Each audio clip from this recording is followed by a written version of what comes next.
ام المومنین سیدہ عائشہ رضی اللہ تعالیٰ عنہ فرماتی ہیں کہ ایک دن حضور کا دریا رحمت جوش میں تھا اور حضور نے فرمایا عائشہ جو مانگنا ہے مانگ لو۔ میں نے عرض کی یا رسول اللہ اگر آپ اجازت دیں تو میں اپنے باپ حضرت ابو بکر صدیق رضی اللہ تعالیٰ عنہ سے مشورہ نہ کر لوں کہ میں نے کیا مانگنا ہے؟ تو فرمایا کہ جاؤ مشورہ کر لو، مشورے کی اجازت بھی ہو گئی۔ میں اپنے والد گرامی کی خدمت میں حاضر ہوئی اور کہا کہ دریائے رحمت جوش میں ہے اور رحمت کا باڑا برس رہا ہے۔ حضور نے فرمایا عائشہ جو مانگنا ہے مانگ لو، یہ اتنا سنہری موقع ہاتھ آیا ہے تو میں چاہتی ہوں کہ کوئی مانگوں تو اہم شے مانگوں، تو آپ کی خدمت میں حضور سے اجازت پا کے حاضر ہوئی ہوں، مجھے بتایا جائے کہ میں حضور سے کیا مانگوں تاکہ کوئی چھوٹی چیز نہ مانگوں بڑی چیز مانگوں۔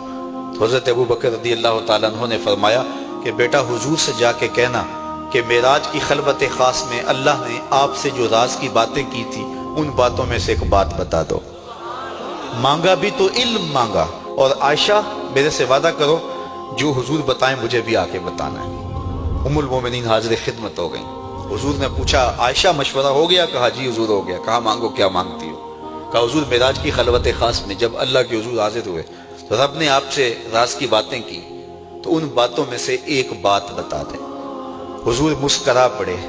اس بات پہ مسکرائے ہوں گے میرے یار غار کا انتخاب کیسا ہے، یا اس بات پہ مسکرائے ہوں گے کہ راز کی بات بتا دوں تو راز راز نہ رہا، لیکن وعدہ کیا تھا۔ کہا عائشہ سنو، جب میں قرب خاص میں پہنچا تو میرے مالک نے مجھ سے راز کی جو باتیں کی ان میں سے ایک بات یہ تھی، محبوب تیری امت میں سے کوئی شخص کسی شخص کا ٹوٹا ہوا دل جوڑ دے تو میرے اوپر لازم ہے بغیر حساب کے جنت عطا کروں۔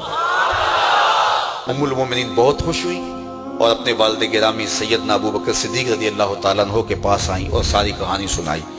بہت خوش تھی، لیکن حضرت ابو بکر صدیق رضی اللہ تعالیٰ عنہ نے سنا تو رونے لگے۔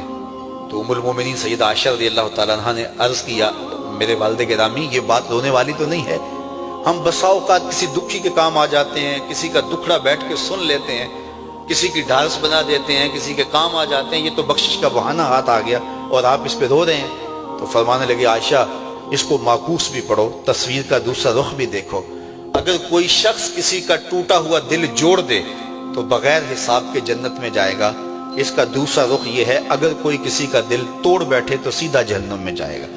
میں اس بات پہ رو رہا ہوں کہ ہم سے کسی کا دل نہ ٹوٹ گیا۔ حضور نے فرمایا اللہ اس شخص کے چہرے کو تر و تازہ رکھے جس نے میرے سے کوئی حدیث سنی، پھر جیسے سنی اس کو ویسے آگے پہنچا دیا۔